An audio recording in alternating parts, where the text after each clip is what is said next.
Hey everyone, welcome to the program WRSA Radio. I am your host, Grenadier One. As always, I hope you are having a good week. I have been a bit frustrated this week with the housing market. We're looking for a new place, and it's been rather difficult, and challenging to find exactly what we want. And often when we see something, the market is just so volatile right now that, it's just snatched up before I can even go get a look at the place. So I had two houses last week that we were interested in looking at that we had scheduled a showing. And before we could even go out there, someone put a contract in on the place. So that as you might expect, that can be a bit of a pain, a bit of an annoyance. Anyway, this week we're going to focus once again on the continuing honkening up in Canada, and by appearances beginning to spread to other European countries and even into the United States. And I'll touch on a few updates from last week just to get up to speed on what has been happening there. So the trucker protest has spread from just the city of Ottawa to border crossings in the U.S. And multiple sites are being blocked by truckers parking their rigs and blocking the crossings into America. And this includes the Ambassador Bridge, which crosses into Detroit and is the source of something like right around like 25% of the commercial traffic between the U.S. and Canada. So that is a major port of entry, and you can imagine that the economic impact is pretty significant there, and it's going to start really being felt here very soon. And added to that, the other major crossings here. And the truckers they're putting a stranglehold on the country. I don't believe that Trudeau can hold out much longer. He's facing increasing political pressure within Parliament and even from his own party, and has just shown nothing but contempt for facing up to what he has caused. I suspect that there will be a movement to unseat him, as he is just so politically damaged at this point. um, I can't see how he goes on and how he makes it through this. Their system is different from ours in the U.S., and they can replace a prime minister and other officials a little bit easier than we can in the U.S. So I suspect that something like that is going to be in the works here soon. We shall see how that unfolds. In the meantime, earlier this week, the Ottawa government launched an effort to disrupt and stop material and financial support coming into the truckers that are occupying the city. This is the area that I want to focus on today because, as the saying goes, amateurs focus on strategy and tactics, and professionals focus on logistics. And this is the area that I think we should have the biggest takeaways from. Although there are a few tactics that I think we can develop and explore as well, which I'll get into later. First off, let's look at what played out this week. And it began with stories and videos of Ottawa police raiding the collection sites of the truckers, the places where they had kind of stored their fuel and food and these kind of things. And stealing, and I'm going to use that word because that's exactly what it was. They stole donated fuel cans filled with both petrol and diesel. And this was later accompanied by announcements that anyone carrying fuel cans in the city would be subject to stop and having the fuel cans taken from them. Well, this caused a couple of responses from the truckers, and one was legal action by the convoy to end that theft and require the return of the fuel. And the other was a mass carrying of fuel cans by thousands of people in the city. Most of the cans were empty, so the police would stop someone and just completely waste their time because they would find nothing but an empty fuel can. So it was sort of like mass disobedience with no nothing but wasting the police's time, which I thought was brilliant. The legal action was successful, and the police were ordered by a judge to return the fuel and the fuel cans, which they did. However, it was very soon discovered that at least all the cans that were tested, they had someone testing fuel and testing these canisters that were returned, and they contained a significant proportion of water. So the fuel in the canisters was deliberately ruined, and had it been put into an engine, that engine would need a teardown at worst, or a minimum a tune-up.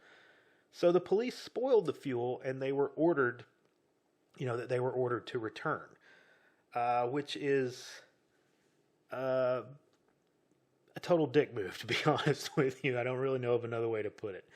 On a different front, the Ottawa government contacted GoFundMe, and with very little effort persuaded that crowdfunding site to shut down the convoy's fundraising. At least on that platform. GoFundMe then tried to pull a scam on everyone who had donated to the effort to the tune of around $10 million at the point that they shut the flow off. GoFundMe announced that they would be working with the convoy, which was something that was missed by a lot of people. They did say that they would work with the convoy organizers to send the funds to other charities that GoFundMe had approved, rather than have it go to the convoy itself. And here is the scam. And I apologize. That's my co-host Dixie the cat over there having a whining moment. But anyway, so GoFundMe does not do what they do for free. They gain a portion of the funds raised. And therefore, they were in line to earn a chunk of that $10 million that was sitting in the account of the convoy. However, they only get to keep that commission if they fully process the funds and distribute them to the charity, whichever or whoever is raising the money. So they wanted to collect that commission, and they were very keen on getting someone other than the intended party to get those donations. Now, as you can imagine, this did not go as they planned.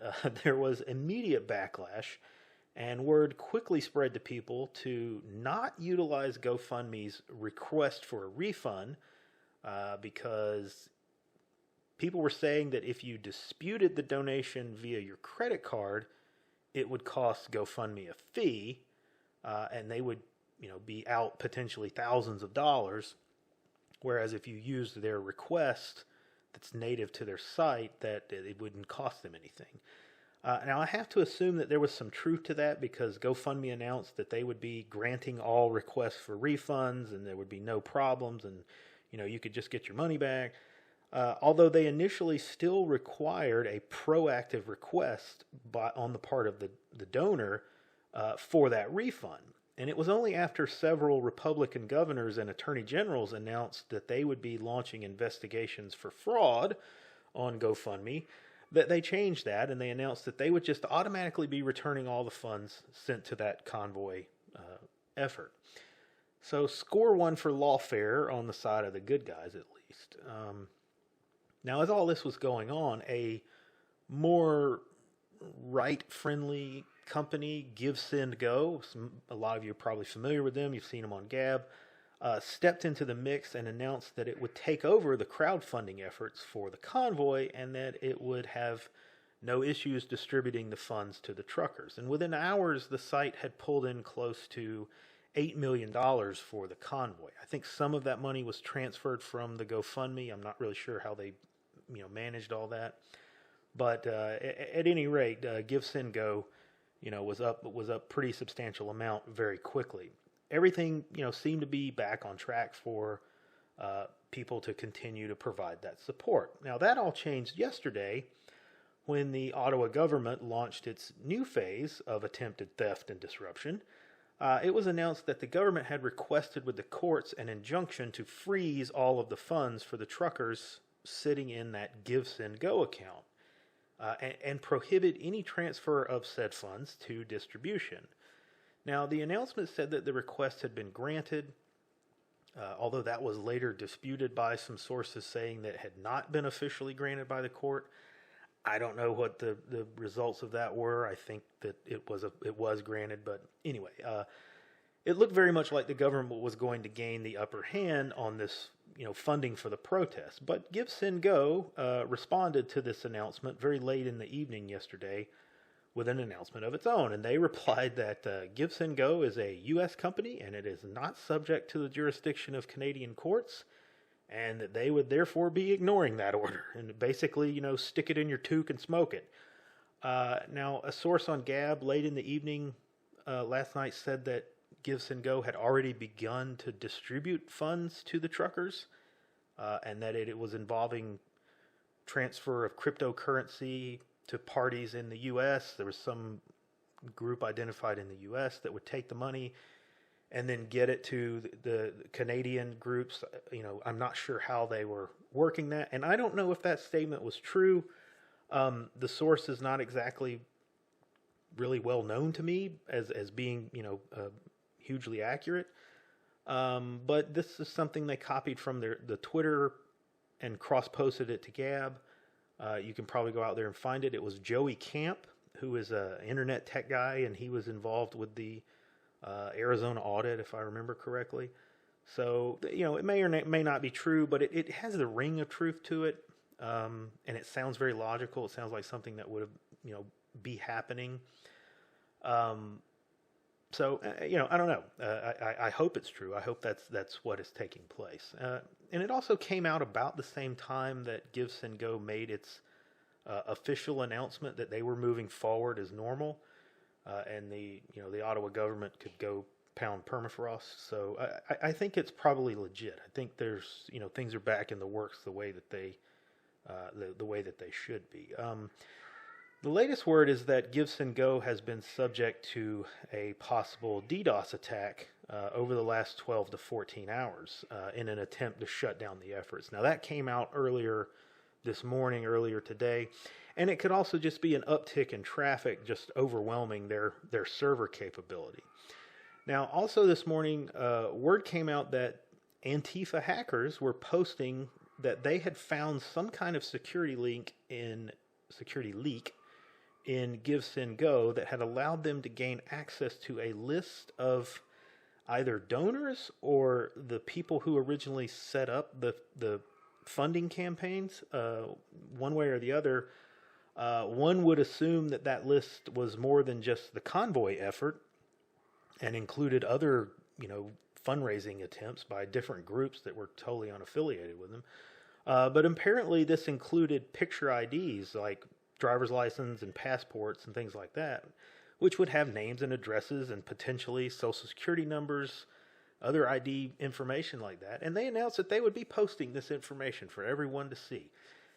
Now, this gets you current on the situation, and I think it's the best spot to begin to look at lessons learned. And first off, it should be apparent from what I've laid out here, what and who you have arrayed and aligned against you.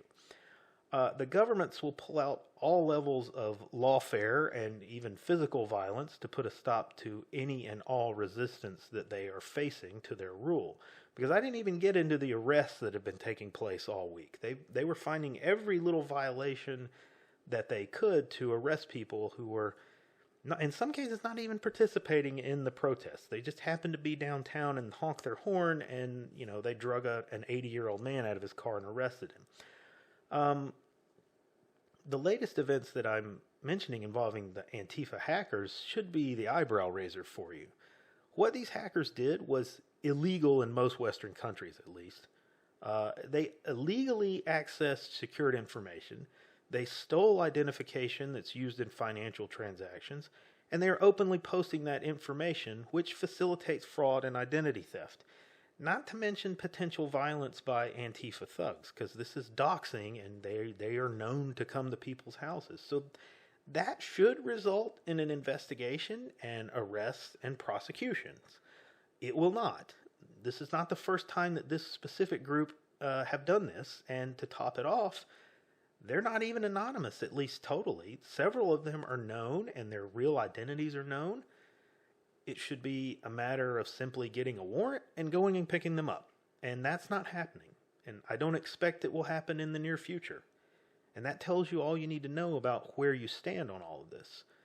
The government will spend countless man hours and millions of dollars investigating the people that trespassed in the Capitol, but they will not lift a finger to prevent electronic crime committed against those same people. We're on our own, and the only justice that we will get is the justice that we make ourselves. That's the main takeaway for you here, but it's not the only one. As I said, logistics are critical. The attack on the funding for the convoy should tell you that will be repeated. It will be a tactic that's used against us, just again and again. So you need to be thinking about that. You need to be considering your own situation and how you fund not only yourself, your personal life, but also how you fund your own resistance efforts. And I've said this before, and I'm going to keep saying it until I see people get it through their skulls. Money makes everything happen. Okay, you will need money to resist. And that money can be in all kinds of different forms, but you need some medium of exchange to undertake this. Some of the founding fathers spent their entire revolution, or the entire revolution, doing nothing but raising money to fund the Continental Army. And that hasn't changed in 250 years. It's going to be continuously something that needs to happen. If you're relying on a single source for fundraising, then you can see very clearly how vulnerable that is. And again, I apologize for the cat. She is really wound up today. Dixie, knock it off.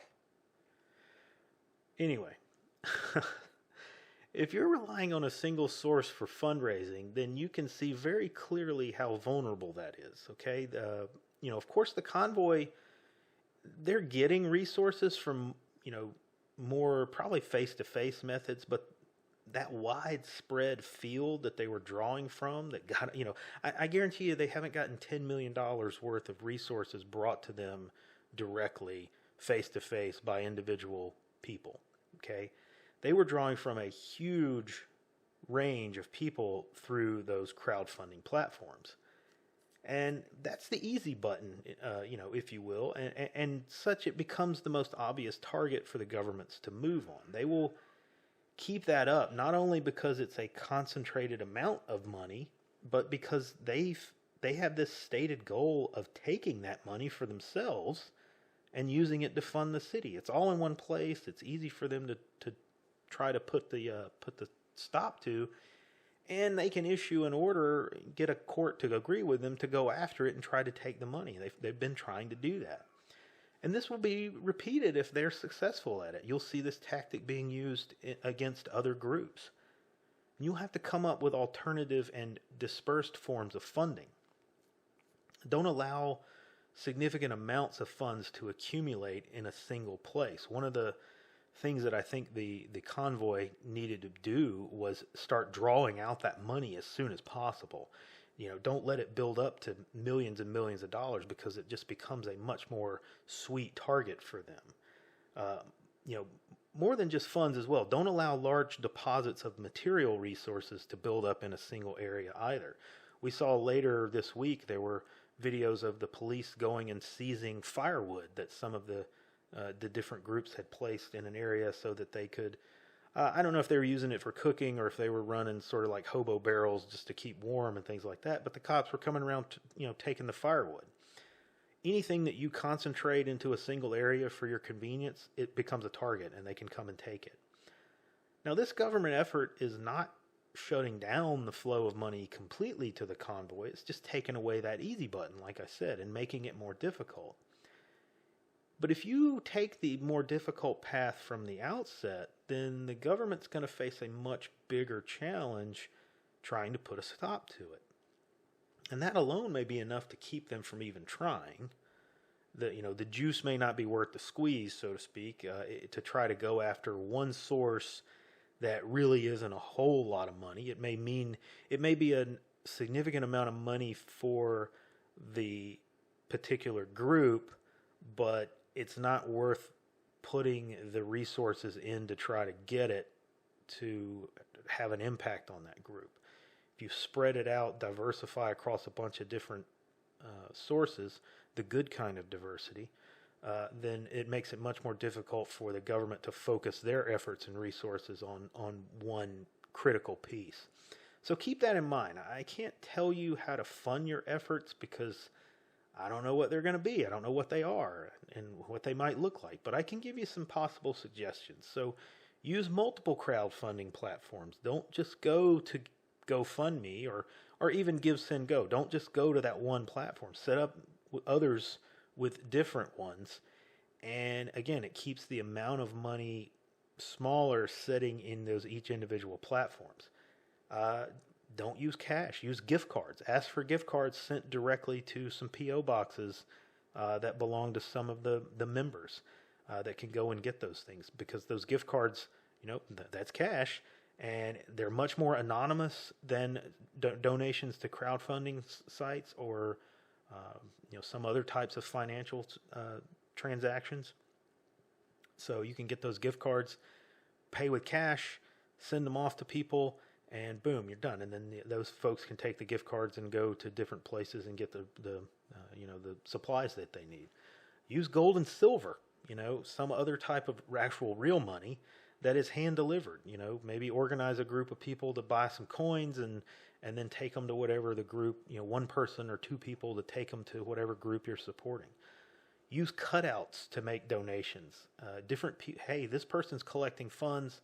They're a what do they call them? A cash aggregator or a fund aggregator to bring the money together and then hand deliver it. Just there's a bunch of different ways to do this, and you need to think about it. I don't want to give too much away, but I think you guys are smart enough that you can figure out ways around these kinds of challenges. And the main point or the takeaway is that you need to be thinking about it ahead of time. Since you know that this is going to happen, go ahead and put some thought into it. Okay, now one more thing that we can look at from this protest that is, more the tactical side.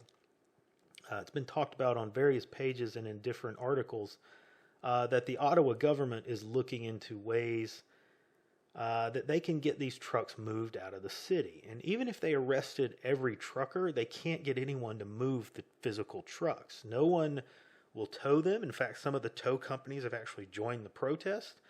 And no one is stepping up to volunteer to drive them. The word is that they asked individuals within the police departments if they could drive trucks, and no one volunteered. No one stepped forward and said that they could do it. And in spite of what you might think, driving a big rig is not really easy, and it's not something that anyone can just jump into the cab and do. So they're stuck as long as the truckers refuse to move them. And this is a good thing, but it's also somewhat of a vulnerability, and it concentrates efforts into a very small location.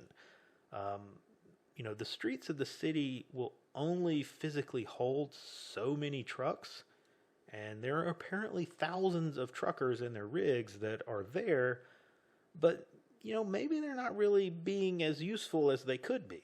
And I think the truckers should consider a change in tactics, since the police have already spent a lot of time and effort focusing on dealing with this single problem that they have. Give them more problems to deal with. I think they should task, a portion of the trucks to be rolling and mobile roadblocks all around the city and all around multiple cities. Move slowly on the streets and go the minimum speed limit, but just clog them up. Clog up all the feeder roads, all the loop highways, and those kind of things. And once you've done that for a while, then when you get to a major intersection, just go into stop mode and block that intersection. When the police begin to show up at those intersections, anytime they get more than 4 or 5 officers together, roll out, pick it up, and move. Okay? Never allow them to get into place and deal with the stoppage. And this could go on for days and days on end, and it would mean the police would be constantly moving and trying to figure out where the next roadblock is going to be, where the next stop is going to be. And they'll be on total reaction mode, and I think in a rather short time it would wear them down. Currently they're able to kind of mass in the main downtown area, and they stand around and they basically do nothing and get emergency pay. I think getting mobile will throw another wrench into the mix, and maybe this is something maybe it's something that's already happening. And I'm just not aware of it. I haven't seen any reporting of anything like that. But I think it's a tactic that needs to be explored, and it's one that can be put into effect in future convoy demonstrations, perhaps even the ones taking place in other countries and the ones being planned for the U.S., which I think is the first week of March. We've been hearing word of similar protests taking place in European countries, Finland and France and other places. And like I said, there's a planned one, at least that's been announced, from a convoy from L.A. to D.C., like the first week of March. Who knows if that's actually going to materialize, because the Facebook page that they were organizing that on was shut down. So, that remains to be seen. Now, time will tell how this all works out. I think that it's apparent that the world is done with the coof and this government overreach. At least most of the world is. I can't imagine that those remaining countries that are continuing to squeeze their people with lockdowns and mandates and jab requirements, or even the states here in the U.S. that are still doing things like that. I can't imagine that they're going to be able to hold out once this, major countries' efforts start collapsing in the face of this kind of opposition. I just don't see how they have the political will to do that. I think we're winning this, folks. And we just have to knuckle down and press harder. We're at that point where if we give up, they win. But if we tighten our belts a little bit and keep pushing, we will win. We will collapse this whole effort. And it may take escalation of this convoy strike to put a complete stop to this thing. Just shut down the whole supply chain, to get the point across to these people who continue to push for the government to punish this resistance. We shall see, and I will keep you posted as it unfolds. One more thing, just a reminder that we will be doing a conditioning hike tomorrow morning, 10 a.m. Eastern, at Little Mulberry Park in Gwinnett County, Georgia. I will see you there if you can make it. I hope to see some of you out there at least. If not, it's just going to be me and Pete out there, so which is totally fine. But hope to see some of you out there. Anyway, that's all I got time for today, folks. Like and subscribe. Come see us over on Gab and the Mothership, and I will see you on the next episode.